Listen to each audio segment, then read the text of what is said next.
إن الحمد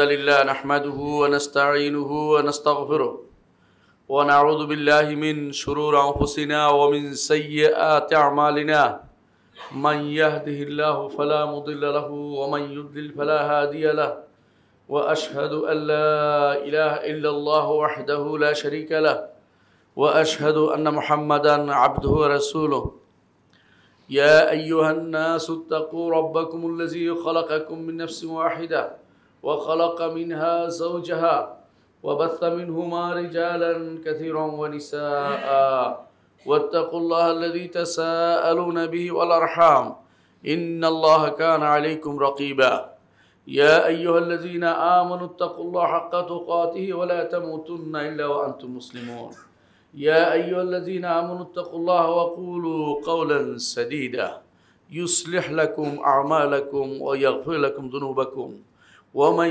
يطع الله ورسوله فقد فاز فوزا عظيما أما بعد فإن أصدق الحديث كتاب الله وخير الهدي هدي محمد صلى الله عليه وسلم وشر الأمور محدثاتها وكل محدثة بدعة وكل بدعة ضلالة وكل ضلالة في النار أيها الناس اتقوا الله واعلموا أن التقوى لا يمكن أن تتحصل عليه إلا بالعلم الشرعي সম্মানিত মুসলিয়ান ইকরাম, আমি আমার নিজেকে এবং আপনাদেরকে আল্লাহ তাকওয়া অবলম্বন করতে জানাচ্ছি।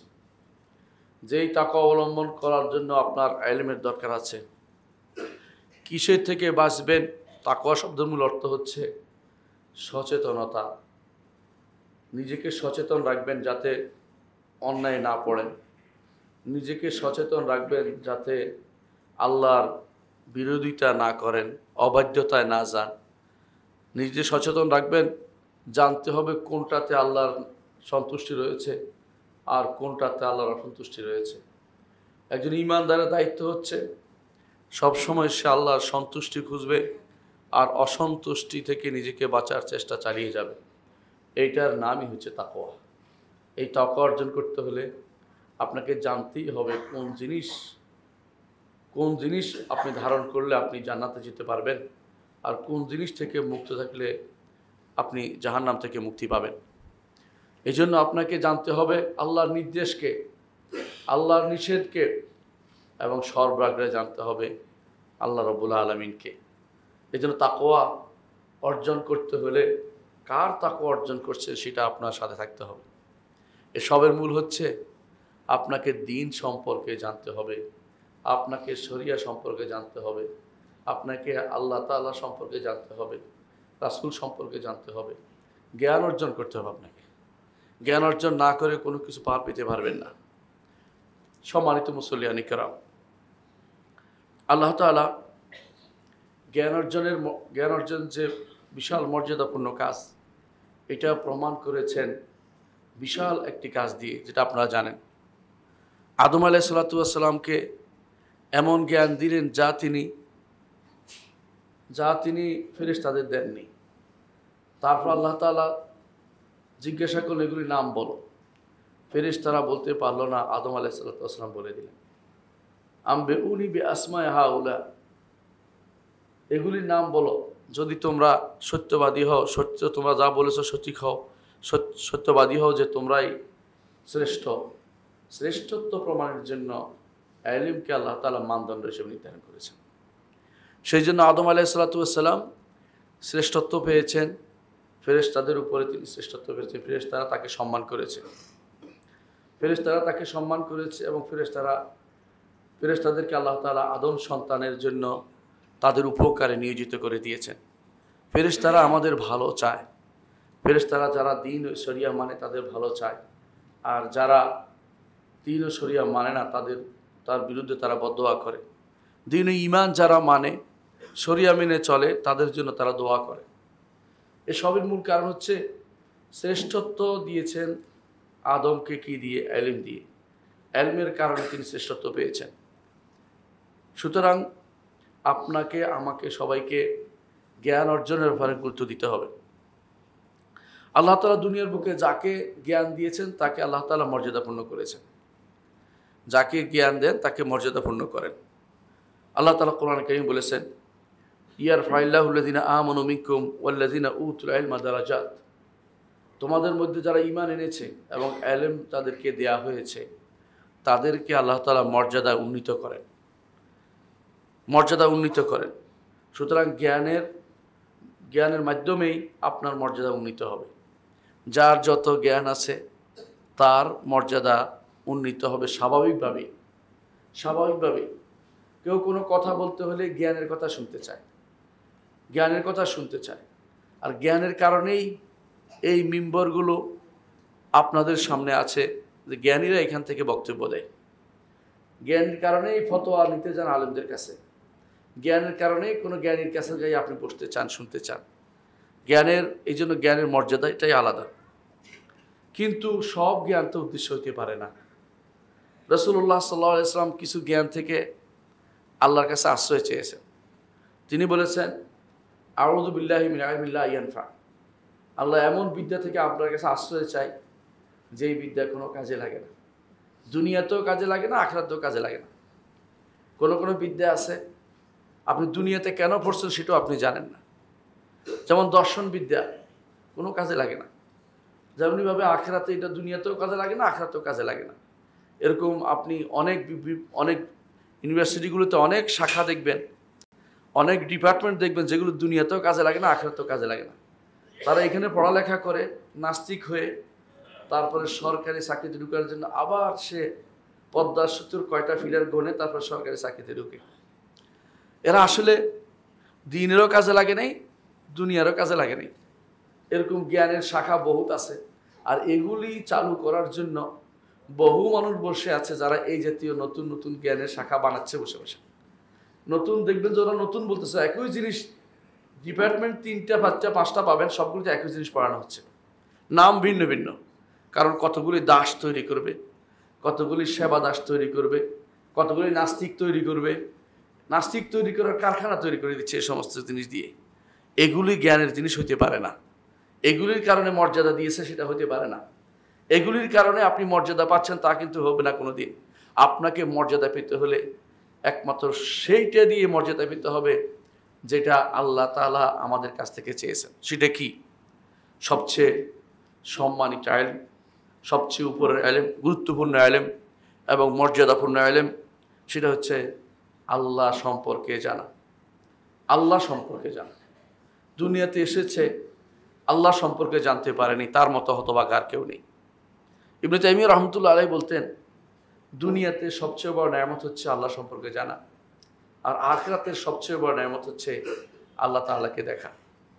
এই দুটি নেয়ামত যে ব্যক্তি ধারণ করতে পারে নাই, সে ব্যক্তি দুনিয়াতে এসেছে আলাদ্দু মা ফিহি, তিনি বলছেন দুনিয়া সবচেয়ে স্বাদের জিনিসটা সে কোনোদিন আস্বাদন করতে পারে নাই। তিনি বলেন, মাঝে মধ্যে আমার অন্তরে এমন সব আল্লাহ সম্পর্কে এমন মারিফাত আল্লাহ আমার অন্তরে দিয়ে দেন, আল্লাহ তাআলার জ্ঞান আল্লাহ তাআলা আমার অন্তরে উৎসাহিত করে দেন।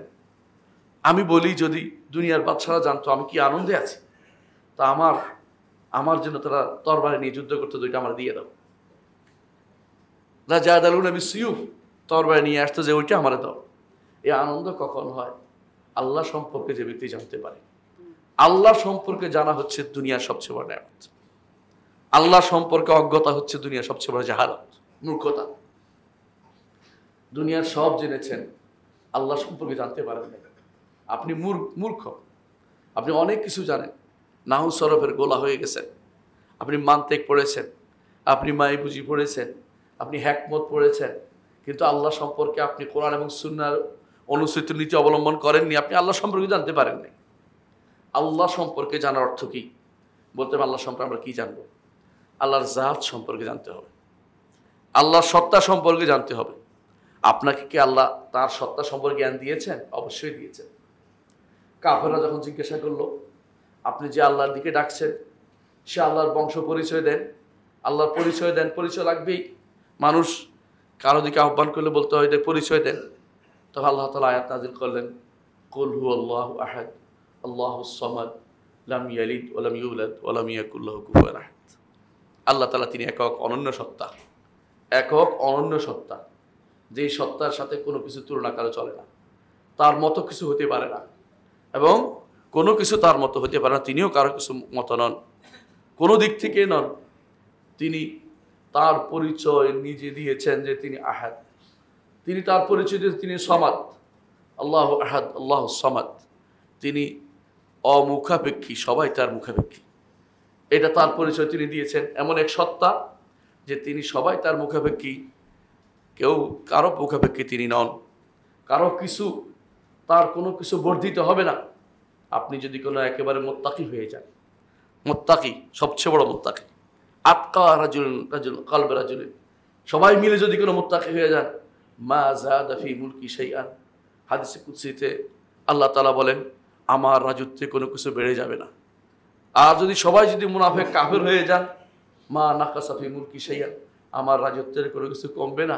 ইন্নামা হিয়া আমাল নুহসিহা লাকুম, এগুলো কিছু আমল তোমাদের জন্য আমি জমা করে রাখি, তোমাদের আমল নামায় ভালো পেলে তোমার শুকরিয়া আদায় করো, আর যদি খারাপ কিছু পাও ফালা তালুমান্না ইল্লা নাফসা, নিজেকে ছাড়া কাউকে তিরস্কার করো না। আল্লাহ সম্পর্কে জানতে হবে।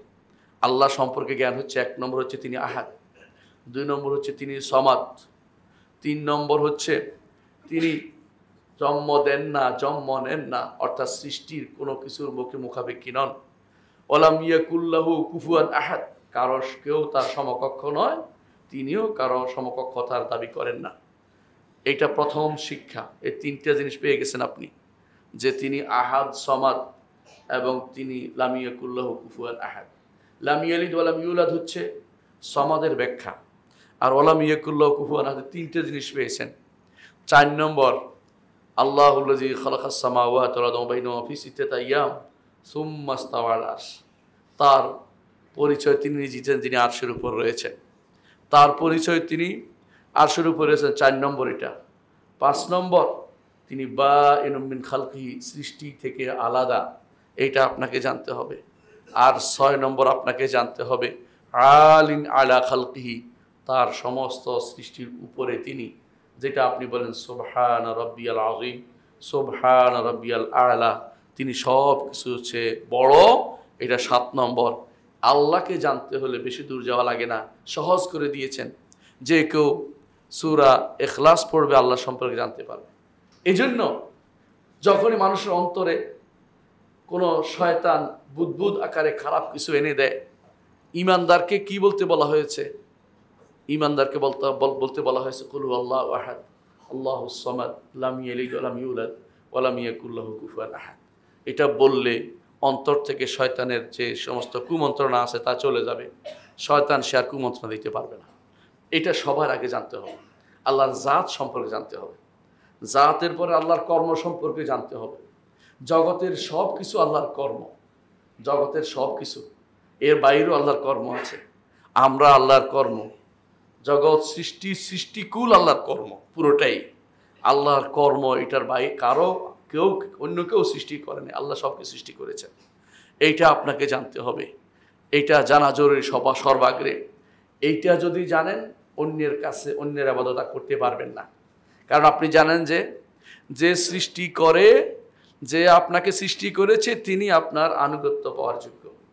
যে আপনাকে সৃষ্টি করে নাই তিনি সে তার মতো হতে পারে না, যে সৃষ্টি করেছে তার মতো। আল্লাহ যেন বলছেন আফামান ইয়াখলুকু কামান লা ইয়াখলুক, যিনি সৃষ্টি করেন তিনি কি তার মতো যিনি সৃষ্টি করেন না? সুতরাং আফালা তাকিলুন, একটু কি বুঝবে না? যার ইবাদত করা দরকার তিনি হচ্ছেন যিনি সৃষ্টি করেছেন। তো আমরা আল্লাহর সৃষ্ট, এটা আপনাকে জানতে হবে। আল্লাহর সৃষ্ট, আল্লাহ আমাকে সৃষ্টি করেছেন, আপনাকে সৃষ্টি করেছেন। জগতের প্রতিটি জিনিস তিনি সৃষ্টি করেছেন। জগতের প্রত্যেকটি বালুকণা তিনি সৃষ্টি করেছেন। এর চেয়ে ছোট জিনিস আছে তাও তিনি সৃষ্টি করেছেন। আল্লাহ তাআলা সব কিছু স্রষ্টা, এটা আপনাকে জানতে হবে। আপনাকে জানতে হবে আল্লাহর নাম ও গুণের বিষয়টি। যে আল্লাহ আপনি ইবাদত করেন, সে আল্লাহর রয়েছে সুন্দর সুন্দর নাম। ওয়ালিল্লাহিল আসমাউল হুসনা ফাদউহু বিহা, আল্লাহর রয়েছে সুন্দর সুন্দর নাম, এগুলো দিয়ে তাকে ডাকো। আর নাম নয় শুধু, তারও গুণের কোনো হিসাব নাই। কত গুণ তার রয়েছে, তার গুণগুলো দিয়ে তাকে, তার গুণগুলো ওসিলা দিয়ে আল্লাহর কাছে আহ্বান করা, তাকে ডাকা, তিনি খুশি হবেন, আপনাকে দিবেন। আর গুণগুলি ওসিলা দিলে সবচেয়ে উত্তম ওসিলা হচ্ছে গুণের ওসিলা দিয়ে আল্লাহকে ডাকা। সেটা দিয়ে আল্লাহর কাছে চাওয়া তিনি পছন্দ করেন। আপনি তার নৈকট্য অর্জন করতে চাইলে তার গুণগুলিকে সবসময় ধারণ করবেন। এই জ্ঞান আপনার অর্জন করতেই হবে। তারপর আপনি জ্ঞান অর্জন করবেন। যে জ্ঞান অর্জন করতেই হবে তা হচ্ছে আল্লাহর কি অধিকার আছে আপনার উপরে।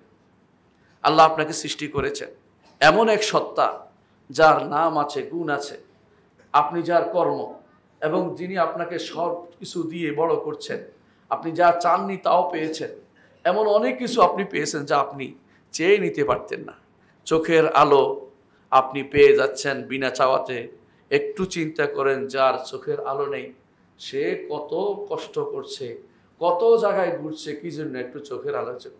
সামান্য একটি নেয়ামতের কথা আপনি চিন্তা করে শেষ করতে পারবেন না।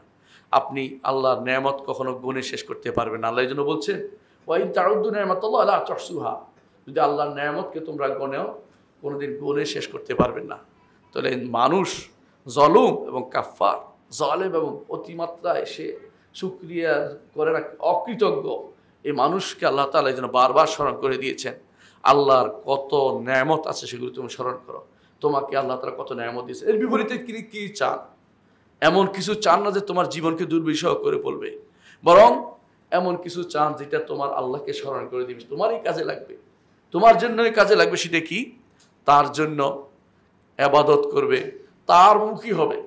আনিবু ইলা রাব্বিকুম, তোমাদের রবের মুখী হবে, অন্য কিছু মুখী হইও না, দুনিয়ার কোনো কিছু মুখী হইও না। একমাত্র আল্লাহর মুখী হওয়া দরকার তোমাদের, একমাত্র আল্লাহমুখী হওয়া দরকার।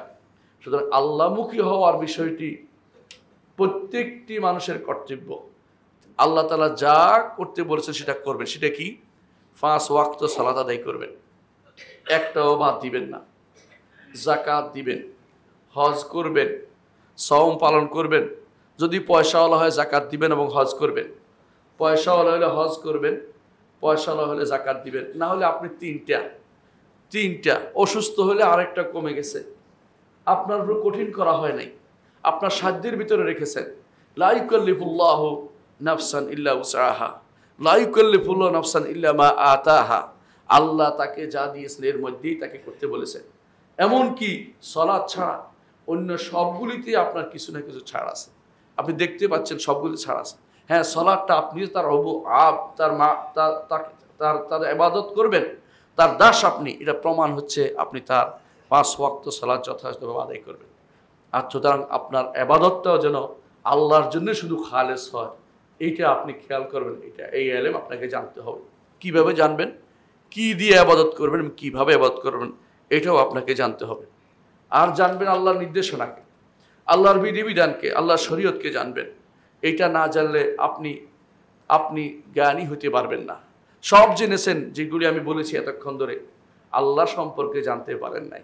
আপনার মতো হতভাগা আল্লাহর দুনিয়াতে নাই। আল্লাহ সম্পর্কে এগুলি জানতেই হবে আপনাকে, প্রতিটি মানুষের জানতে হবে। এটা ফরজে আইন, এটা ফরজে আইন। সকল ফরজের উপরের ফরজ এটা। সকল ফরজের উপরের ফরজ হচ্ছে আল্লাহ সম্পর্কে জানা। আল্লাহ সম্পর্কে যে ব্যক্তি জেনেছে সেই ব্যক্তি সৌভাগ্যবান, সেই ব্যক্তি আনন্দে উদ্বেলিত হবে, সেই ব্যক্তির মতো আনন্দে আর কেউ থাকবে না। সেই ব্যক্তি আনন্দে সে দুনিয়ার সব কিছুকে তুচ্ছ জ্ঞান করবে। আমার কিছু প্রয়োজন নেই, আমার রব্বুল ইজ্জত আমার জন্য যথেষ্ট। মুহাম্মদুর রাসূলুল্লাহ সাল্লাল্লাহু আলাইহি ওয়াসাল্লাম তিনি মৃত্যুর সময় তিনি বলছিলেন, আল্লাহুম্মা ইলা রাফিকিল আলা, আল্লাহ আমি সর্বোচ্চ বন্ধুর সাথে থাকতে চাই, অর্থাৎ আল্লাহর কাছে যেতে চান তিনি। ইখতার রাব্বাহু, তার রবকে পছন্দ করেছেন, দুনিয়ার কোনো কিছু তিনি পছন্দ করেন নাই। আয়েশা রাদিয়াল্লাহু আনহা বললেন, আমি তখন বুঝেছি তাকে ইখতিয়ার দেওয়া হয়েছে, দুনিয়াতে থাকবেন না চলে আমার কাছে আসবেন। তিনি পছন্দ করেছেন আল্লাহকে। অন্য হাদিসে রাসূলুল্লাহ সাল্লাল্লাহু আলাইহি ওয়াসাল্লাম বলেছেন যে একজন বান্দাকে আল্লাহ তাআলা ইখতিয়ার দিয়েছেন দুনিয়া এবং আখিরাতে যাওয়ার ব্যাপারে, সে আখিরাতকে পছন্দ করেছেন। আবু বকর রাদিয়াল্লাহু আনহু কেঁদে দিলেন। তিনি বুঝেছেন তিনি মুহাম্মদুর রাসূলুল্লাহ সাল্লাল্লাহু আলাইহি ওয়াসাল্লাম, তিনি তো চলে যাবেন, সেটাই তিনি ইঙ্গিত করছেন। হয়তো অনেকে সেটা বুঝে নাই কেন সেটা বলেছে, কিন্তু সাহাবায়ে কেরামের মধ্যে কেউ কেউ বুঝেছেন যে রাসূলুল্লাহ সাল্লাল্লাহু আলাইহি ওয়াসাল্লাম আল্লাহকে পছন্দ করেছেন। এই জন্য রাসূলুল্লাহ সাল্লাল্লাহু আলাইহি ওয়াসাল্লাম বলেছেন, মান আহাব্বা লিকা আল্লাহ আহাব্বাল্লাহু লিকা, যে কেউ আল্লাহর সাথে সাক্ষাৎকে পছন্দ করেন, আল্লাহ তার সাথে সাক্ষাৎকে পছন্দ করেন, ভালোবাসেন। আর যে কেউ মান কারিহা লিকা আল্লাহ কারিহা আল্লাহ লিকাহু, আল্লাহ সাক্ষাৎকে যে ব্যক্তি পছন্দ করে না, দুনিয়াতে আরো বহু বছর থাকতে চায়, লক্ষ কোটি বছরে কি করতে চায় ও করতে চায়, আল্লাহ তাআলা তার সাক্ষাৎকে পছন্দ করেন না। সেই জন্য পছন্দ না করলে তার জন্য খারাপ কিছুই অপেক্ষা করছে, ভালো কিছু নেই। আল্লাহর সাক্ষাতের পছন্দ করাটা হচ্ছে ইমানদারের দাবি, ইমানের দাবি। ইমানদার আল্লাহর সাক্ষাৎকে পছন্দ করে, কারণ সে মনে করে বড় নেয়ামত হচ্ছে দুনিয়াতে আল্লাহ সম্পর্কে জেনেছি, আখিরাতে আল্লাহকে দেখব। আর যার সাক্ষাৎ হবে সে আল্লাহকে দেখবে।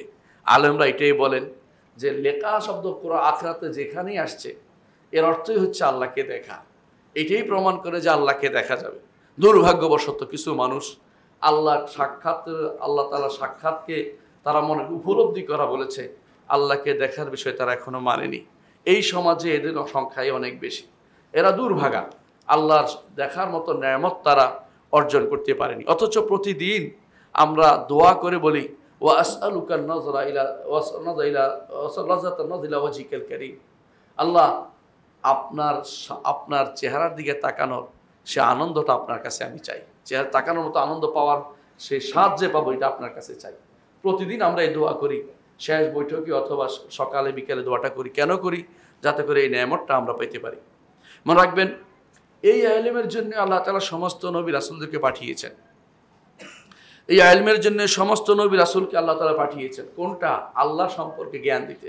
ইয়া কওমি ইবুদুল্লাহ মা লাকুম মিন ইলাহিন গায়রু। নবীরা এসে কথা বলতেন, হে আমার কওম, আল্লাহর ইবাদত করো, তিনি ব্যতীত আর কোনো ইলাহ নেই। শেষ কথাটাই বলে দিয়েছেন, আগেরগুলি বলার দরকার হয়নি। আগেরগুলি বলার দরকার বুঝছেন কিনা? মানে বলা হয়নি তোমাদের একজন আল্লাহ আছে, আল্লাহর সাব্যস্ত করো, ওইটার কিছু বলে নাই। শেষ কথা আল্লাহ আছেন, এইটার ব্যাপারে কোনো কথা বলার সুযোগ নেই। আফিল্লাহি শাকুন ফাতিরিস সামাওয়াতি ওয়াল আরদ, আল্লাহর ব্যাপারে আবার সন্দেহের বিষয় আছে নাকি? আসমান এবং জমিনের যিনি স্রষ্টা, তারই ইবাদত করো। এটাই তারা বলতেন সরাসরি, ইয়া কওমি ইবুদুল্লাহ মা লাকুম মিন ইলাহিন গায়রু, হে আমার কওম, একমাত্র আল্লাহর ইবাদত করো, একমাত্র আল্লাহর ইবাদত করো, তিনি ব্যতীত তোমাদের ইবাদত আর কেউ পাবে না। তিনি ব্যতীত আর কারো ইবাদত তোমরা করো না, তোমাদের আর কোনো ইলাহ নেই। সুতরাং এইটা সবার আগে জানতে হবে। প্রত্যেক নবীটা দিয়ে প্রেরিত হয়েছেন। এই ইলম দিয়ে আল্লাহ তাআলা প্রত্যেকটি কিতাব নাজিল করেছেন, প্রত্যেকটি কিতাব নাজিল করেছেন। কিতাবুন উহকিমাত আয়াতু সুম্মা ফুসিলাত মিন লাদুন হাকিমিন খাবীর, আল্লাহ তা'বুদু ইল্লাল্লাহ, আল্লাহ তা'বুদু ইল্লাল্লাহ। কিতাবুন উহকিমাত আয়াতু সুম্মা ফুসিলাত মিন লাদুন হাকিমিন খাবীর।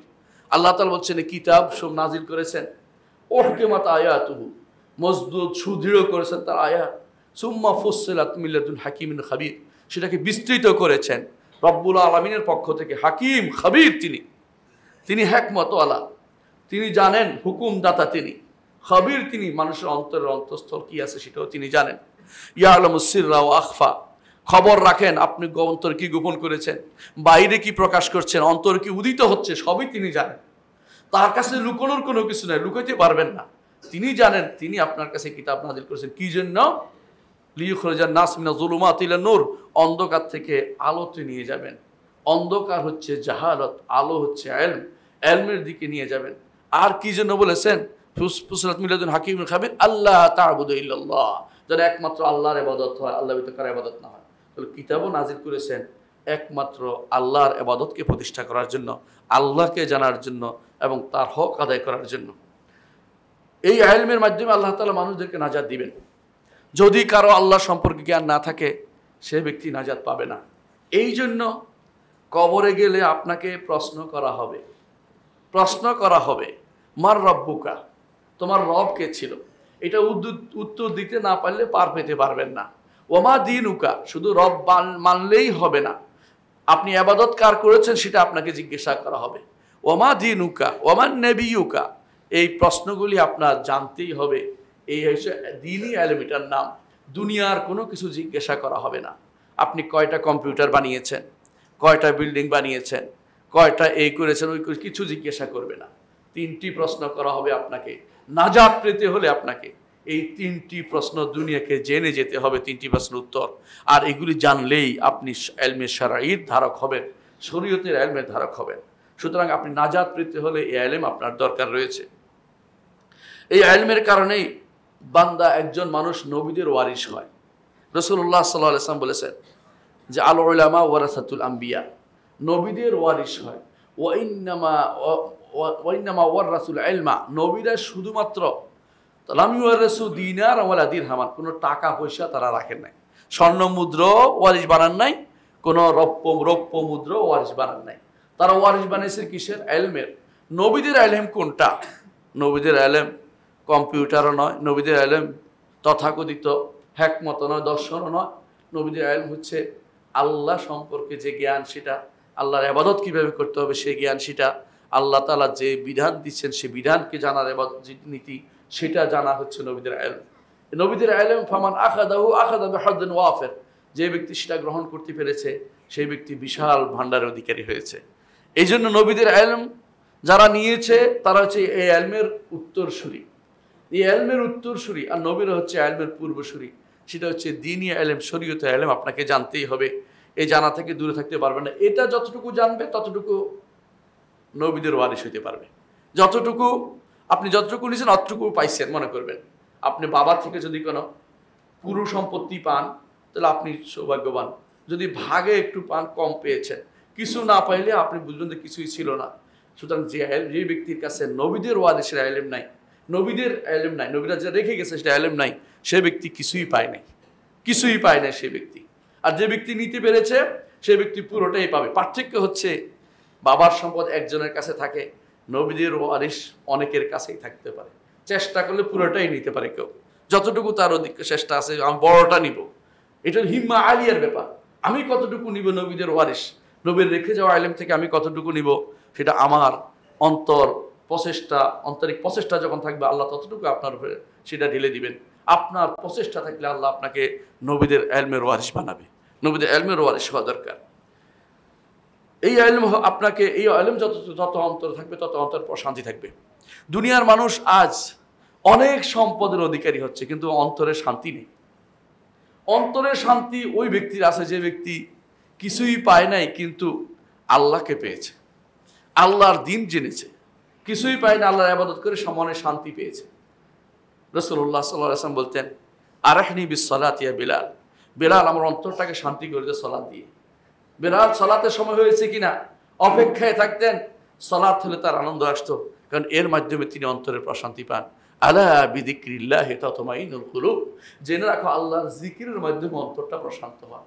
যে অন্তরে আল্লাহর জিকির নাই, যে অন্তরে আল্লাহ সম্পর্কে স্মরণ নেই, যে অন্তরের মধ্যে আল্লাহর স্মরণের প্রতি কোনো আগ্রহ নেই, সে অন্তরে কোনো প্রশান্তি আসবে না, সে অন্তর কোনো প্রশান্তি পাবে না। সে অন্তর প্রশান্তি পেতে পারে না, কারণ যিনি সৃষ্টি করেছেন তিনি অন্তরের মধ্যে তার প্রতি যে ভালোবাসা দিয়ে দিয়েছেন সেটা যদি আপনি উচ্চার করতে না পারেন আপনার অন্তরে কোনোদিন প্রশান্তি পাবেন না। সম্পদের মাধ্যমে অথবা দুনিয়ার কোনো খ্যাতির মাধ্যমে আপনি শান্তি পাবেন না। শান্তি পাবেন যদি আল্লাহর সাথে আপনার সম্পর্কটা শক্তিশালী হয়। এই সম্পর্ক শক্তিশালী করতে হলে আল্লাহর দ্বীন সম্পর্কে আপনাকে জানতে হবে। এই ইলম হচ্ছে সত্যিকার আলেম এবং জাহেলের মধ্যে পার্থক্য। এই ইলম হচ্ছে সত্যিকার আলেম এবং জাহেলের মধ্যে পার্থক্য। আপনি অনেক কিছু জানেন কিন্তু আপনি আল্লাহ সম্পর্কে জানতে পারলেন না, আপনি জাহেল থেকে গেলেন, আপনি মূর্খ থেকে গেলেন। ইবলিস আল্লাহর বড়ত্ব ধারণ করতে পারে নাই, এই জন্য সে মূর্খ হয়ে গেছে। এই ইলমের মাধ্যমে আপনার জীবনের সব কিছু নির্ধারিত হবে, আপনি কি আলেম না জাহেল নির্ধারিত হবে। আপনি আশ্চর্য হবেন, অনেক মানুষই এই ইলমটা সম্পর্কে শিখতে চায় না এখনকার সময়। যে ইলমটা আল্লাহকে শিখাবে, আল্লাহকে জানাবে, সেটা তারা জানতে চায় না। এই ইলমের কারণে আপনার জন্য ফেরেশতারা দোয়া করে, সব ইলমের জন্য নয়। কারণ আল্লাহ তাআলা কোরআনে কারীম বলেছেন, ইয়ালামুনা যাহিরাম মিনাল হায়াতিদ দুনিয়া ওয়া হুম আনিল আখিরাতি হুম গাফিলুন। কাফেররা মুশরিকরা জাহেলরা দুনিয়ার জীবন সম্পর্কে ভালোই জানে, তাহলে তারা জানে, কিন্তু তারা কি জানে না, আনিল আখিরাতি হুম গাফিলুন, আখিরাত সম্পর্কে তারা গাফেল, আখিরাত সম্পর্কে তারা জ্ঞান রাখে না। এই জন্য তারা জাহেল থেকে গেছে। এই ইলমটা অর্জন করতে হবে যে ইলমটা আল্লাহ সম্পর্কে জানাবে, আখিরাত সম্পর্কে জানাবে, যে ইলমটা আপনাকে মর্যাদাপূর্ণ স্তরে পৌঁছে দিবে। এই ইলমের জন্য ফেরেশতারা দোয়া করে, ফেরেশতারা সবার জন্য দোয়া করে, এই আলেমের জন্য দোয়া করে। এই আলেমের কথার মজলিস হলে ফেরেশতারা চতুর্দিক থেকে সেই মজলিস ঢেকে দেয়। আপনাদের মজলিস যেন সেরকম মজলিস হয়, আল্লাহর কাছে সে দোয়া করি। ফেরেশতারা এই সমস্ত মজলিসে এসে ঢেকে থাকে, ডানা বিছিয়ে থাকে, যেখানে ইলমের আলোচনা হয় এবং সেখানে আল্লাহর পক্ষ থেকে রহমত নাজিল হয়। এই ইলমের জন্য, অন্য কোনো ইলমের জন্য হয় না। এই ইলম এটা চলতেই থাকে, এটা কোনোদিন বন্ধ হয় না। মৃত্যুর পরেও এই ইলম চলে। সদাকা জারিয়া চলতে থাকে, যেমন এক সময় সদাকা জারিয়াও বন্ধ হয়। একটা মসজিদ বানিয়েছেন, কোনো কারণে মসজিদ ভেঙে গেছে, সদকা জারিয়া কিন্তু বন্ধ হয়ে যাবে। অনুরূপভাবে কোনো মাদ্রাসা বানিয়েছে, বন্ধ হইতে পারে। কোনো কূপ খনন করেছেন, কূপ বন্ধ হয়ে গেছে, সদকা জারিয়া বন্ধ হয়ে যেতে পারে। কিন্তু ইলম যদি হয়, এই ইলমের যত অনুসারী আছে সবাই সওয়াব আপনার অন্তরে যাবে, আপনার কবরে যাবে, আপনার আমলনামায় যুক্ত হবে। আবু হুরায়রা রাদিয়াল্লাহু আনহু হাজার হাজার হাদিস তিনি বর্ণনা করেছেন। যত মানুষ সে হাদিস বর্ণনা করবে, চাক বা না চাক, তার আমলনামায় সে আমল সওয়াব যুক্ত হয়ে যাবে। মৃত্যুর পরেও আপনি কি চিন্তা করছেন কত উপকারী হয়েছে সেটা? আমার ওস্তাদ শেখ সুলাইমান সালিমুল্লাহ রুহাইলি বলতেন, তোমার সন্তানকে তুমি নিজে সূরা ফাতিহা শিক্ষা দাও। লাভ হবে এটা, যতদিন সে সালাত আদায় করবে ততদিন তোমার কবরে সওয়াব পৌঁছে থাকবে। সেটাও নয়, সে যদি তার সন্তানকে শিখায়, সেটাও তোমার কবরে এসে যোগ হবে। অন্য কিছুতে এত লাভ কিছু নেই, এটা মৃত্যুর পরও সেটা অবশিষ্ট থাকে। এই ইলমের কারণে মাছ তার পানি থেকে আপনার জন্য দোয়া করে। এই ইলমের কারণে পিঁপড়া তার গর্ত থেকে আপনার জন্য দোয়া করে। এটা হচ্ছে শরঈ ইলম। একজন ঈমানদার এই শরঈ ইলমকে যথাযথ মূল্যায়ন করতে শিখতে হবে। সবচেয়ে বড় এর বিপরীতটা কি? বিপরীতটা হচ্ছে জাহল, মূর্খতা। মূর্খতা কাকে বলে? মূর্খতা কাকে বলে? মূর্খতা কি ক্ষতি করে? একজন মানুষের দুর্ভাগা হওয়ার জন্য মূর্খতাই যথেষ্ট। একজন মানুষ যদি মূর্খ থাকে, শয়তান তাকে সহজেই টেনে নিয়ে যেতে পারে, পঙ্কিল পথে নিয়ে যেতে পারে। কিভাবে আপনি জানেন? শয়তান যদি কোনো মানুষের কাছে আসে বলে যে আমি আল্লাহ হয়ে তোমার কাছে চলে আসছি, মূর্খ হলে বলবো যে আসতেই পারে। কিন্তু আলেম হলে বলবে না, রব্বুল আলামিন তিনি তো সৃষ্টির বাইরে, তিনি আরশের উপরে, তিনি স্রষ্টার সৃষ্টি থেকে আলাদা, তিনি ভিতরে আসছেন, এটা শয়তানের কারসাজি হতে পারে। সে তখন পড়বে আউযু বিল্লাহি মিনাশ শাইতানির রাজিম, শয়তান তখন পালাতে আরম্ভ করবে। কিন্তু যদি কোনো জাহেল হয়, সে হয়তো তারা সিজদা করে বসবে। এভাবেই তো ধোঁকা দেয় শয়তান। কখনো কখনো খিজিরের সুরত নিয়ে আসে, সবুজ পাগড়ি নিয়ে আসে, বিভিন্ন রকমের কথা নিয়ে আসে, তোর বিশেষ জ্ঞান দান করলাম বলে যায়। এই জাতীয় জিনিস দিয়ে আবার কিছু মানুষের প্রচার প্রসার করে মার্কেট পাওয়ার চেষ্টা করে। এগুলি হচ্ছে শয়তানের কারসাজি। কার উপর দিয়ে চলে সে? শয়তান শুধুমাত্র জাহেলকে প্রলুব্ধ করতে পারে। যারা সত্যিকার আলেম দ্বীন, আল্লাহ তাদের হেফাজত করেন, শয়তান তাদের উপর প্রলুব্ধ হইতে পারে না। শয়তান তাদের উপরে প্রলুব্ধ হইতে পারে না। শয়তান তাদেরকে ধোঁকা দিতে পারে না। শয়তান তাদের থেকে দূরে পালায়। এই জন্য আপনি দেখবেন রাসূলুল্লাহ সাল্লাল্লাহু আলাইহি ওয়াসাল্লাম হাদিসটি স্মরণ করুন, ওমর রাদিয়াল্লাহু আনহু যেই পথে চলতেন, শয়তান অন্য পথে যাইত। কারণ ওমর রাদিয়াল্লাহু আনহুর কাছে শয়তান তার ওয়াসওয়াসা দেওয়ার ক্ষমতা রাখত না। ব্যক্তিত্ব সম্পন্ন ব্যক্তিরা শয়তানের ধোঁকায় পড়ে না। ব্যক্তিত্ব সম্পন্ন ব্যক্তি যদি একেবারে কোনোভাবেই তিনি দুর্বল হলেও আল্লাহকে ভয়ের কারণে সেটা আসতে পারে না, তার কাছে শয়তান আসতে পারে না, তাকে শয়তান ধোঁকা দিতে পারে না। ব্যক্তিত্ব সম্পন্ন লোক হওয়া দরকার। আমাদের যুবকরা আজ সব কেন জানি তাদের ব্যক্তিত্বহীন পরিণত হয়েছে। এক একজন, প্রত্যেকটি যুবককে দেখা যায় নারীর মতো হতে চায়, আবার যুবতীকে দেখা যায় পুরুষের মতো হতে চায়। তাদের নিজস্ব ব্যক্তিত্ব বলতে কিছু আর রাখে নাই, তারা ব্যক্তিত্বহীনতায় চলে গেছে। এইটা শয়তানের কারসাজি। কাকে পেরেছে? যারা জ্ঞানী নয়, আলেম নয়, দ্বীনের জ্ঞান নাই যাদের, তাদেরকে সে ধোঁকা দিয়েছে। যাদেরকে যদি কেউ জ্ঞানী না হয়, জাহাল থাকে, তাহলে সে ব্যক্তি তার অন্তর মরে যায়, অন্তরে ভালো কিছু উঠে না, সবসময় খারাপ কিছু আসতে থাকে। যদি কেউ জানে যে জাহিলি যুগে কি কারণে জাহিলি বলা হতো, জাহিলি যুগে যারা বড় বড় পণ্ডিত ছিল, তারা যে সমস্ত কবিতা লিখছে, আজ পর্যন্ত অনেকে সেরকম কবিতা লিখতে পারে নাই। আপনি চিন্তা করে দেখছেন? ভাষা জ্ঞান, পাণ্ডিত্য তাদের কোনো কমতি ছিল না, কিন্তু তারা কিন্তু জাহিলি বলা হয়েছে এদেরকে জাহিলি এতিম জাহলা। এরা মূর্খ কাকে বলে? মূর্খ তাদেরকে বলা হয়েছে, কারণ ভাষা জ্ঞান তাদেরকে উপরে উঠাইতে পারে নাই। আজ আপনাদের কাছে যারা ভাষা জ্ঞানী, তারা এই জাতীয় অমুক, যারা ভাষা জ্ঞানী, যারা জাতীয় অধ্যাপক, যারা ভাষাতে এটা নিয়ে আসছে তারা ওইটা। এমন কি আপনারা কাউকে কাউকে এমন সব কথাবার্তা বলেন, তারা বলেন যে অমুকের গান, অমুকের কবিতা সৃষ্টি স্রষ্টা, নাউজুবিল্লাহ, মানে শিরিক করতেছে, পাগল হয়ে গেছে মানুষ। অথচ ওয়াশআরা ইয়াত্তাবিহুমুল গাউন, কবিদেরকে শয়তান সাহায্য করে।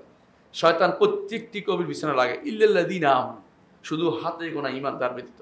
কবিতা নিয়ে চর্চা করার চেষ্টা করা উচিত না, যা দাওয়াতের চেষ্টা করা উচিত। কিছু মানুষ আছে আর কোনো কাজ না পাইলে তখন কোরআনের কবিতা বানানোর চেষ্টা করে। আল্লাহ তাআলা কোরআনে কারীম বলেছেন, ওমা আল্লামনাহু শি'রা ওমা ইয়ানবাগী লাহু, তাকে আমি কবিতা শিক্ষা দেইনি। কাব্য প্রতিভা, কাব্য চর্চা করা তার কাজও নয়। কবিতা আপনার কি জন্য দরকার হতে পারে? সর্বোচ্চ ভাষা জ্ঞানের জন্য দরকার হতে পারে, কিন্তু এটাকেই উদ্দেশ্য বানানো, এটাকে সমস্ত কিছুর উপরে মর্যাদাপূর্ণ জিনিস বানিয়ে ফেলা, এটা দুর্ভাগ্য ছাড়া কিছুই নয়, দুর্ভাগ্য ছাড়া কিছুই নয়। জাহিলি যুগে আর কোনো কারণে জাহিলি বলা, এই জন্য তো তাদের কাছে দ্বীনের আলো ছিল না, শরিয়ার আলো ছিল না, আল্লাহর বিধান মানা হতো না, এই জন্য তারা জাহিলি হয়েছে। নাহলে কবিতার দিক থেকে তারা শ্রেষ্ঠ ছিল। তারা তাদের মধ্যে মানুষকে খাবারের ব্যাপারে তারা শ্রেষ্ঠ ছিল, দানের হাতের মধ্যে তারা শ্রেষ্ঠ ছিল। আপনারা শুনেছেন হাতেম তায়ের দান, আপনারা শুনেছেন কিতাবুল আদিয়া ফল মাদায়, যারা বড় বড় ডেক্সি রক্ষা করতে রাখতো বাড়িতে, কি জন্য? মেহমানরা আসবে, তাদের খাওয়াবে, এরপরে কবিতা রচনা করবে। এগুলি তো কোনো দিন নয়, এগুলির বিরুদ্ধেই মুহাম্মদুর রাসূলুল্লাহ সাল্লাল্লাহু আলাইহি ওয়াসাল্লাম এসেছেন। এগুলির মধ্যে ভালোটাকে তিনি লালন করেছেন, খারাপটাকে তিনি বর্জন করার নির্দেশনা দিয়েছেন, এবং এগুলিকেই মুহাম্মদুর রাসূলুল্লাহ সাল্লাল্লাহু আলাইহি ওয়াসাল্লাম চেয়েছেন যে এগুলির বিপরীতে আসবে আল্লাহর নির্দেশনা। আল্লাহকে জানবে, রাসূলকে জানবে, দ্বীনকে জানবে, আখিরাত জানবে, শরীয়ত জানবে, মানবে, সেটার উপর চলবে। আবার যারা জাহিলিয়ত চর্চা করতে চায়, ইসলামের ভিতরে জাহিলিয়ত যারা চর্চা করতে চায়, মুবতাগিন ফিল ইসলামি সুন্নাতান জাহিলিয়া, মুহাম্মদুর রাসূলুল্লাহ সাল্লাল্লাহু আলাইহি ওয়াসাল্লাম বলেছেন এরাই হচ্ছে কাফের এবং এরাই হচ্ছে ইসলামের জন্য ধ্বংসকারী। মুবতাগিন ফিল ইসলামি সুন্নাতাল জাহিলিয়া, ইসলামের মধ্যে যারা জাহিলিয়ত সুন্নত প্রবর্তন করতে চায়, এরাই উম্মতের মধ্যে সবচেয়ে বড় ফিতনাবাজ লোক। এরা কি কি জাহিলিয়ত চর্চা করতে চায় আপনারা ভালো করে জানেন কিভাবে তারা জাহিলিয়ত চর্চা করেছে। ইতিমধ্যে যতগুলি কাজ হচ্ছে, অনেকগুলো কাজ করে থাকে, এরা বেশিরভাগ জাহিলিয়ত চর্চা শুরু করে দিয়েছে। যারা আজ নারীদেরকে বের করার চিন্তা করছে, এটা জাহিলিয়তের চেষ্টা না? আল্লাহ বলেছেন ওয়ালা তাবাররাজনা তাবাররুজাল জাহিলিয়াতিল উলা, আগের জাহিলিয়ত যেটা চলে গেছে, এই জাহিলিয়তের মতো নারীরা তোমরা কি করিও না, প্রদর্শনী করে বেরিও না।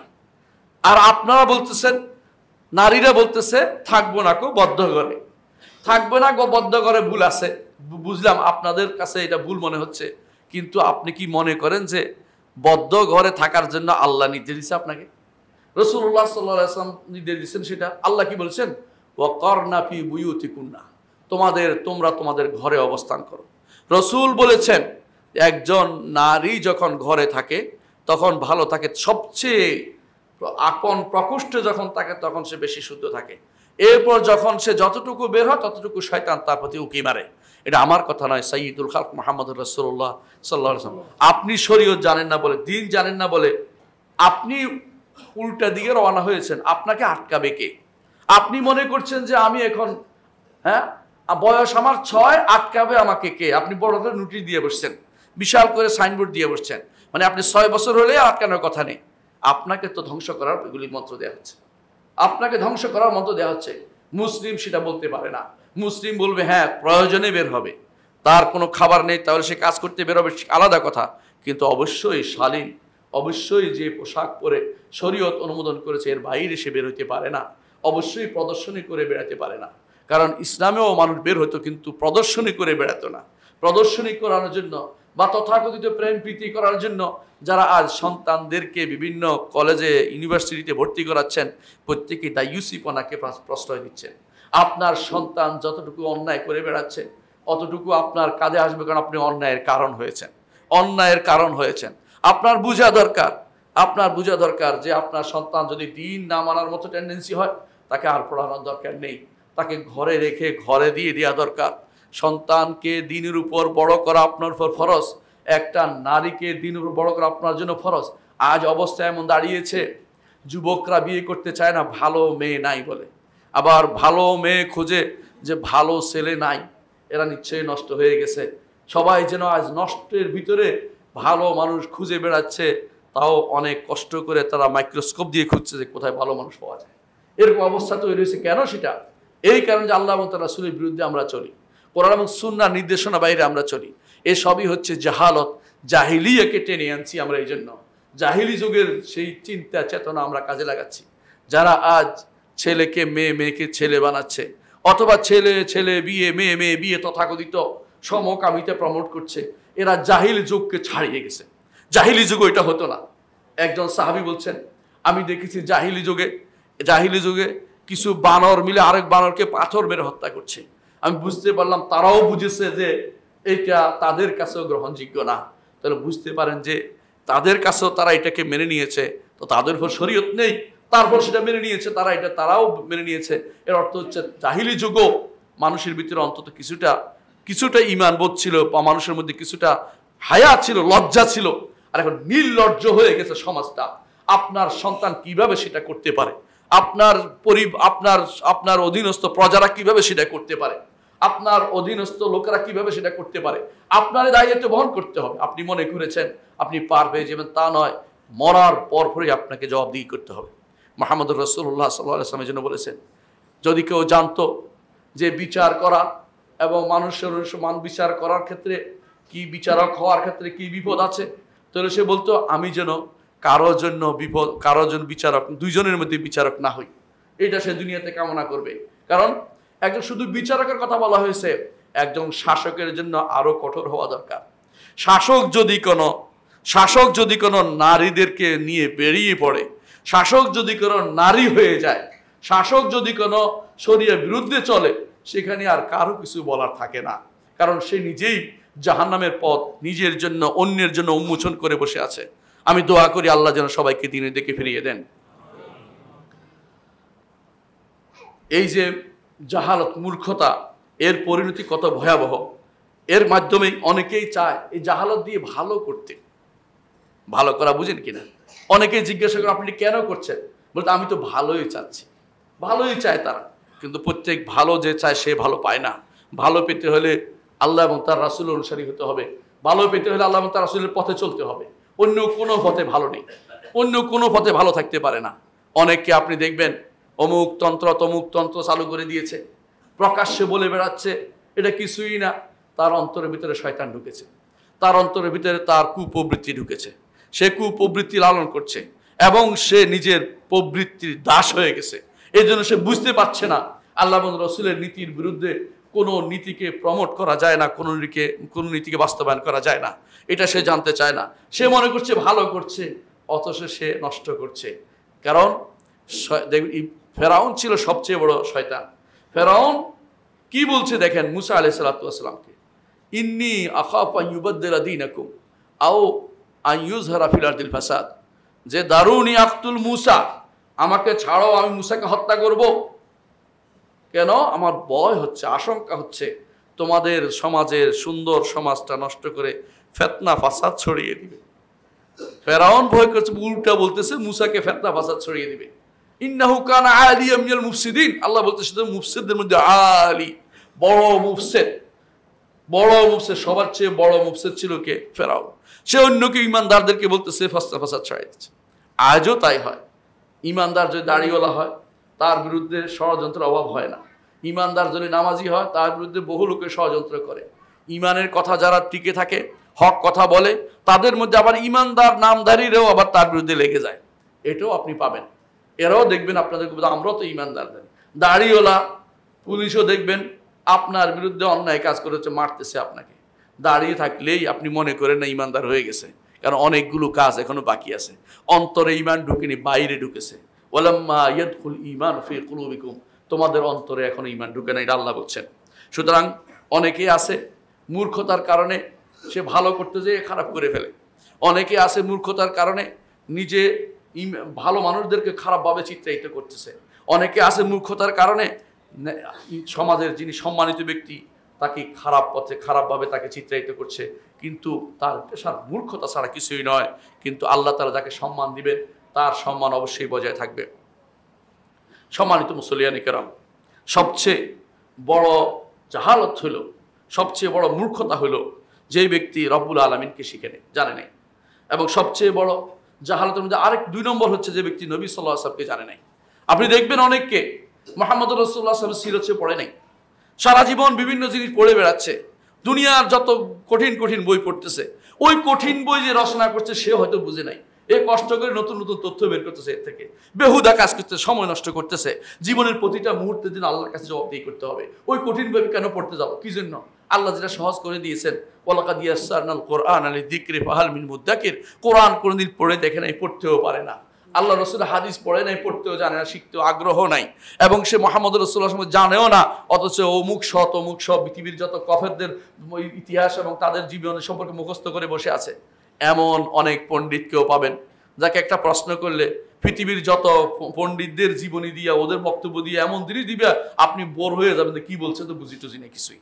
এমন বড় পণ্ডিত অমুকুদ্দিন তমুকুদ্দিনদের আপনারা দেখতে পাবেন, এখন বাংলাদেশে এদের খুব নাম ডাক হয়ে চলতেছে, কিন্তু তারা আল্লাহ সম্পর্কে জানে না, নবী সম্পর্কে জানে না, তারা দিন সম্পর্কে অজ্ঞ, দিন সম্পর্কে অজ্ঞ। আমি বলে দিলাম, তাদের অনেকে দেখবেন সালাতও পড়ে না, কিন্তু বড় পণ্ডিত, এবং তারা জাতীয় অধ্যাপক, তারা অমুক, তারা আল্লাহর দিন সম্পর্কে জানে না, তারা আল্লাহকে ইবাদত কিভাবে করতে হবে সেটা জানে না। শুধু তাই না, অনেকে অজুও জানে না, ভালো করে খোঁজ নিয়ে দেখেন, অজু করাটাও শিখে নাই কোনোদিন, তারা জানে না, হালাল হারাম জানে না। এদেরকে আপনি কি করবেন? এরা কি এরা দিন সম্পর্কে সবচেয়ে বড় জাহেল। এই জন্য জাহেলের মধ্যে আজহারুল জাহিলিন, সবচেয়ে বেশি মূর্খ হচ্ছে ওই ব্যক্তি যে ব্যক্তি দিন সম্পর্কে অজ্ঞ, যে ব্যক্তি আল্লাহ সম্পর্কে জানে নাই, নবী সম্পর্কে জানে নাই, এবং মুহাম্মদ সাল্লাল্লাহু আলাইহি ওয়াসাল্লাম সম্পর্কে জানে নাই, দিন সম্পর্কে জানে নাই। যেটা কোরআনে হাদিসে বলা হয়েছে, প্রথম প্রশ্ন করা হবে আপনাকে কবরে গেলেই। অনেকে হয়তো কবরটাও তো মানে না, অনেকে ভালো করে জিজ্ঞাসা করেন যারা এই কাজগুলি করছে, আপনি কি আসলে কবরে যাবেন কিনা, কবরের প্রশ্ন উত্তর দিবেন কিনা, অধিকাংশ এটা মানে না। আপনার সামনে সলিমুদ্দিন কলিমুদ্দিন হয়ে বসে থাকলেও এরা আসলে আখিরাতে বিশ্বাসী নয়।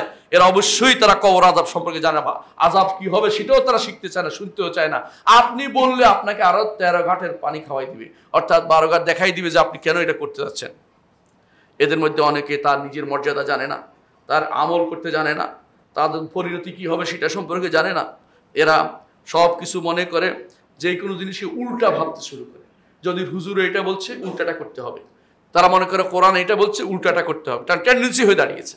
এদের মধ্যে আপনি তাদেরকে দেখতে পাবেন, এবং তারা মনে করে হয়তো আল্লাহর কাছে পৌঁছে গেছে, তাদের কেউ কেউ মনে করে, সুফিরা বিশেষ করে, অথচ আল্লাহর রহমত থেকে তারা দূরে সরে গেছে, নিজেরা অনেক কিছু তারা বানিয়ে দেয়। কোরআনে কারিমে আল্লাহ তাআলা বলেছেন যে যারা ওয়াল্লাযীনা কাফারু, যারা কাফের, তাদের কথা বলছেন, কি বলছেন? আমালুহুম, তাদের আমল কিরকম? কাসারাবিন বিকিয়া, এমন মরিচিকা যা মরুভূমিতে দেখা যায়।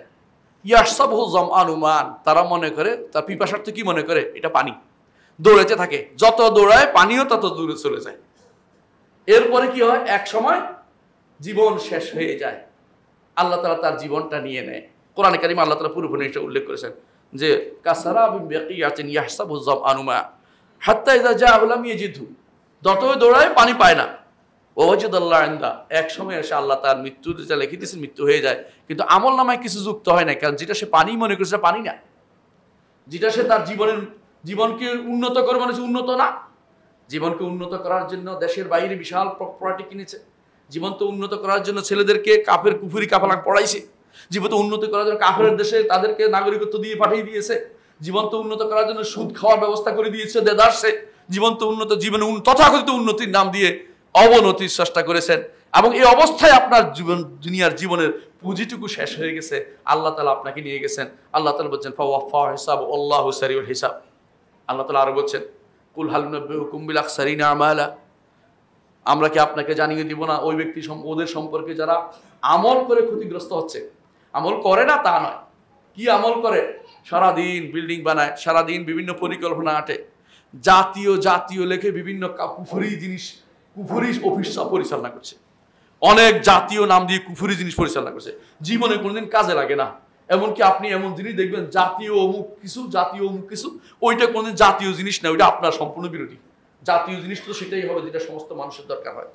জাতীয় মানে কোন জাতি? আমাদের কোনো কাজে লাগলো না, মুসলিম জাতির কোনো কাজে লাগলো না, মুসলিম জাতির বিরোধী জিনিস হলে সেটা আবার জাতি হলো কি করে? কে এই নাম দিল? ওরা মনে করছে ভালো কাজ করছে। আল্লাহ তাআলা যেন বলছেন যে কুল হাল নুনাব্বিউকুম বিল আখসারিনা আমালা, হে নবী আপনি বলে দিন আমরা কি তোমাদেরকে জানিয়ে দিব না যারা আমল করে ক্ষতিগ্রস্ত হয়েছে কারা? আল্লাযীনা দাল্লা সাইয়ুহুম ফিল হায়াতিদ দুনিয়া, দুনিয়ার জীবনে যা করেছে তাই পথভ্রষ্টতা, তাই হারিয়ে গেছে, কোনো কাজে লাগে নাই।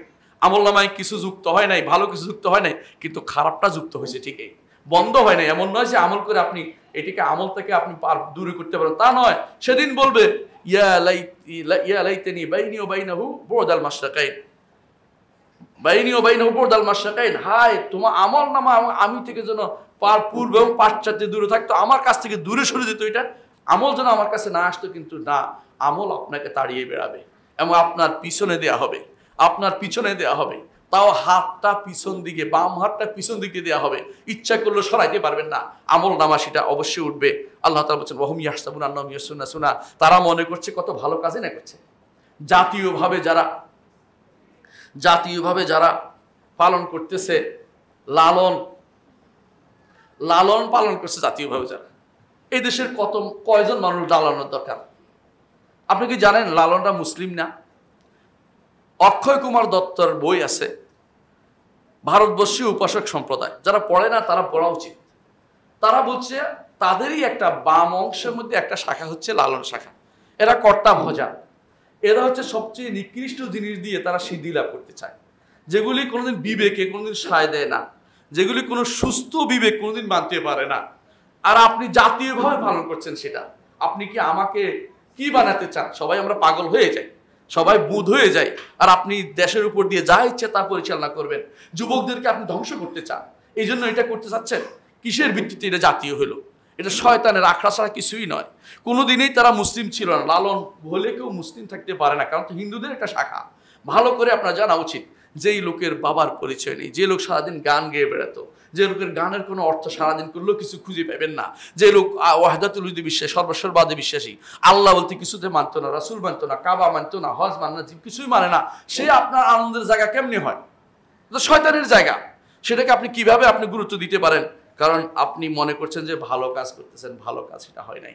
আল্লাহ তাআলা কোরআনে কারীমে বলছেন আখিরাতে কি পরিণতি বলছেন, আমিলাতুন নাসিবা তাসলা নারান হামিয়া, আমল করতে করতে পিঠ বাঁকা করে ফেলবেন, আর পারছেন না, কিন্তু তাসলা নারান হামিয়া, আপনি আগুনে নিক্ষিপ্ত হবেন, আগুনে দগ্ধ হবেন, আগুনে দগ্ধ হবেন। আল্লাহ বলছে, আমি বলিনি। এই জন্য কথা বলার ক্ষেত্রে আপনাকে সাবধান বলতে হবে। সম্মানিত মুসলিয়ানি কেরাম, আপনারা হয়তো মনে করতে পারেন এখন তো ইলমের এত চর্চা হচ্ছে, আপনারা বলেন যে আসল মুতাফাজ্জিরাত ইলমিয়া, ইলমের একবারে উচ্ছ্বাস ঘটে গেছে। কিন্তু আপনি জানেন এই ইলমের মধ্যে আসল ইলম কিন্তু লুকিয়ে গেছে। এই ইলম অনেক কিছু বাড়ছে, আপনি অনেক কিছু পড়ান, জ্ঞানের অনেক শাখা বের করেছেন, কিন্তু সত্যিকারের দ্বীনি ইলমের শাখা কিন্তু লুকিয়ে গেছে। আপনার ইউনিভার্সিটিগুলোতে আল্লাহর শরিয়া পড়ানো হয় না, কোথাও পাবেন না। শরিয়া নামে কোনো অনুষদে নেই। আপনার ইউনিভার্সিটিগুলোতে আল্লাহ তাআলার সম্পর্কে কি ধারণ করতে পারছে আকীদা নামক কোনো ডিপার্টমেন্ট নেই। আপনি একটা বাংলাদেশ পেয়েছেন, কিন্তু শিক্ষাটা পুরোটাই হচ্ছে কুফরি শিক্ষা। ইউরোপিয়ানরা রেখে গেছে আপনাকে, এমন একটি অবস্থায় রেখে গেছে, আপনি তাদের সেবা দাস, আপনি তাদের শিক্ষা দাস, আপনি তাদের দাসত্ব করছেন। চিন্তা চেতনায় আপনি তাদের দাসত্ব করে যাচ্ছেন। আপনার আপনি দাসত্ব থেকে বেরিতে পারেন নাই। আপনি এখন দিন শিখতে চান না, দিন শিখাতে চান না। প্রতিটি ইউনিভার্সিটিতে একটি করে শরিয়া অনুষদ থাকা উচিত, সেখানে শরিয়া বিষয়গুলি থাকা ফরজ। ইমানদার আমরা চাই সেটা, আমাদের সন্তানরা সেটা শিখবে, তারা চাকরি করবে। আপনি যারা এটা পড়বে তাদেরকে আবার চাকরিতে দিতে চাইবেন না। কেন? আপনি যাদেরকে শিখাইছেন তারা কি ওদের থেকে বেশি জানে নাকি? না, এটা নয়। তাদেরকে আপনি দাস হিসেবে পাবেন, এদেরকে আল্লাহর দাস হিসেবে পাবেন, তাদেরকে আপনার দাস হিসেবে পাবেন। এই জন্য আপনি তাদেরকে চাকরি দিতে চান। এর মূল কারণ তো এটাই। তাহলে বোঝা গেল যে এত ইলমের মধ্যে মূল ইলম কিন্তু হারিয়ে যাচ্ছে। কারা? তারাই জাহেল, যারা আল্লাহ সম্পর্কে সঠিক ধারণা রাখে না, তাদের বিশ্বাসটা ঠিক মতো রাখে না, চারিত্রিকভাবে উৎকর্ষ সাধন করতে পারে নাই, কর্মকাণ্ড ঠিক করতে পারে নাই, চারপাশে যাদেরকে দেখছে এদের সম্পর্কে তাদের সঠিক ধারণা নাই, ইসলামের কি দৃষ্টিভঙ্গি সেটা তারা জানে না। এরা জাহেল। সত্যিকারের মুআমালাত কিভাবে হবে, লেনদেন কিভাবে, তারা সেটা জানে না। এই জাহালের মধ্যে বড় জাহাল হচ্ছে আল্লাহ তাআলা সম্পর্কে না জানা, আর দ্বিতীয় জাহাল হচ্ছে তাওহীদ সম্পর্কে না জানা, ইবাদত কিভাবে করতে হবে সেটা না জানা। এদের অনেকেই দেখবেন যে এমন কাজ করে যাতে তার ধ্বংস ব্যতীত কিছু অবশিষ্ট নেই। যেমন কিরকম, ছোট বাচ্চাকে যদি ছাড় দেওয়া হয়, যা ইচ্ছে তা করুক, সে বিদ্যুতের খুঁটিতে হাত দিবে, অথবা গাড়ির নিচে পড়ে যাবে, অথবা এমন এও দেখতে পারেন যে এমন বোকাও দেখতে পারেন যে ব্যক্তি উল্টাপাল্টা কথা বলছে। এই জন্য সাফি যারা, তাদেরকে দিন দিয়ে শিক্ষা দিতে হবে। দিন শিক্ষা না দিলে কোনোদিন সত্যিকারের সঠিক পথ তারা খুঁজে পাবে না। আল্লাহর দিন থেকে যারা দূরে সরে যায় তাদের সম্পর্কে আল্লাহ তাআলা বলছেন যে এরা জাহেল, আল্লাহর দিন থেকে বিমুখ থাকে। আল্লাহর দিন থেকে বিমুখ থাকে এদেশে এখন প্রায় 80-90% লোক আল্লাহর দিন থেকে বিমুখ। 80-90% লোক আল্লাহর দিন থেকে বিমুখ। আল্লাহর দিন থেকে বিমুখ থাকলে কি হয়? আল্লাহ তাআলা বলছেন আফাগায়রাল্লাহি তা'মুরুনি আ'বুদু আইয়ুহাল জাহিলুন। আল্লাহর দিন থেকে ইবাদত বাদ দিয়ে অন্য কারো ইবাদতে লিপ্ত হয়ে গেছে, আল্লাহ তাদেরকে জাহেল বলেছেন। আইয়ুহাল জাহিলুন, হে জাহেলরা। কেন জাহেল তারা? দুনিয়া সব জানলো, যারা আল্লাহ সম্পর্কে জানেনি, আল্লাহর ইবাদত জানেনি, তারা সত্যিকার জাহেল, দিন সম্পর্কে জানেনি। আল্লাহ তাআলা কোরআনে কারীমে এই জন্য বলেছেন, যখন মুসা আলাইহিস সালাতু ওয়াস সালাম এসে দেখলেন যে তার কওম গরুর পূজা করতেছে, গরুর বাচ্চা, তখন কি বললেন? ইন্নাকুম কওমুন তাজহালুন, তোমরা জাহেল গোষ্ঠী। অনেক কিছু জানলেও তোমরা যেহেতু আল্লাহর ইবাদত করতে পারো নাই, তাওহীদ প্রতিষ্ঠা করতে পারো, তোমরা জাহেল। অনুরূপভাবে যারা এই যে বর্তমান যে জগৎ চলতেছে, এরকম জীবজন্তুর মতো তাদের প্রবৃত্তির তাড়নায় ঘুরে বেড়াচ্ছে, এদেরকে আল্লাহ তাআলা জাহেল বলেছেন। কোথায় জাহেল বলেছেন একটু দেখেন, দুইটা উদাহরণ দিব। লূত আলাইহিস সালাতু ওয়াস সালাম এর কওম যে কাজটি করত, সে কাজটি সমকামিতা নিকৃষ্ট ছিল। আল্লাহ তাআলা তাদের সম্পর্কে বলছেন, আইন্নাকুম লাতাতুনা রিজালা শাহওয়াতাম মিন দুনিন নিসা, তোমরা কি নারীদের বাদ দিয়ে পুরুষদের পিছনে দৌড়াচ্ছ? বাল আনতুম কওমুন তাজহালুন, তোমরা জাহেল জাতি, তোমরা জাহেল। অর্থাৎ এইটা জাহাল কেন? দিন সম্পর্কে জানা না, শরীয়ত মানা এই জন্য। অনুরূপভাবে ইউসুফ আলাইহিস সালাতু ওয়াস সালামকে যখন নারীরা ডেকেছিল, তিনি কি বলেছেন? আল্লাহর কাছে আশ্রয় চেয়েছেন। কি আশ্রয় চেয়ে কি বলেছেন? ওয়া ইল্লা তাসরিফ আন্নী কাইদাহুন্না ওয়া আসবু ইলাইহিন্না ওয়া আকুম মিনাল জাহিলিন। আল্লাহ, আপনি যদি আমাকে ফিরিয়ে না রাখেন, তাহলে তাদের প্রতি আমি ঝুঁকে যাব, এই নারীদের প্রতি ঝুঁকে যাব, এবং আমি জাহেল হয়ে যাব, এর অর্থ হচ্ছে আল্লাহর দিন থেকে বিমুখ থাকা, শরিয়া থেকে বিমুখ থাকা হচ্ছে জাহেলদের কাজ, এবং জাহেল হয়ে যায়। জাহেলের মধ্যে আরেকটি জাহেল হচ্ছে দুনিয়াকে বড় করে দেখা। আল্লাহ দুনিয়াকে ছোট করে দেখতে বলেছে। আল্লাহ কি বলেছেন? বাল তুসিরুনাল হায়াতাদ দুনিয়া ওয়াল আখিরাতু খায়রুম ওয়া আবকা।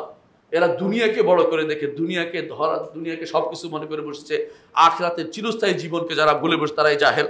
আল্লাহ তাআলা রাসূলুল্লাহ সাল্লাল্লাহু আলাইহি ওয়াসাল্লাম বলেছেন, দুনিয়া যদি আল্লাহর কাছে মর্যাদাপূর্ণ হতো, তাহলে কাফেরকে এক ফোঁটা পানিও খাওয়াতেন না। মর্যাদা নাই বলেই দিচ্ছেন। জানা বাউদা, মাছের ডানার মতো মর্যাদা আল্লাহ দুনিয়াকে দেন নাই। জাহেলের মধ্যে আরেক জাহেল হচ্ছে জাহিলি জিনিসকে যারা পছন্দ করে, জাহিলি কর্মকাণ্ড যারা পছন্দ করে। জাহিলি কর্মকাণ্ড কি? ইসলাম বিরোধী প্রতিটি কর্মকাণ্ড এই জাহিলি কর্মকাণ্ড। রাসূলুল্লাহ সাল্লাল্লাহু আলাইহি ওয়াসাল্লাম কয়েকটা উদাহরণ দিয়েছেন।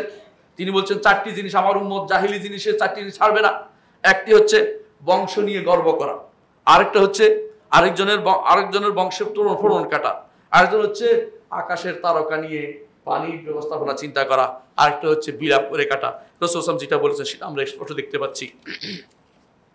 সম্মানিত মুসলিয়ানে কেরাম, রাসূলুল্লাহ সাল্লাল্লাহু আলাইহি ওয়াসাল্লাম আমাদেরকে জানিয়েছেন কিয়ামতের আলামতের মধ্যে আছে ইলম উঠে যাবে এবং জাহালত প্রতিষ্ঠা কেমনে পেয়েছে?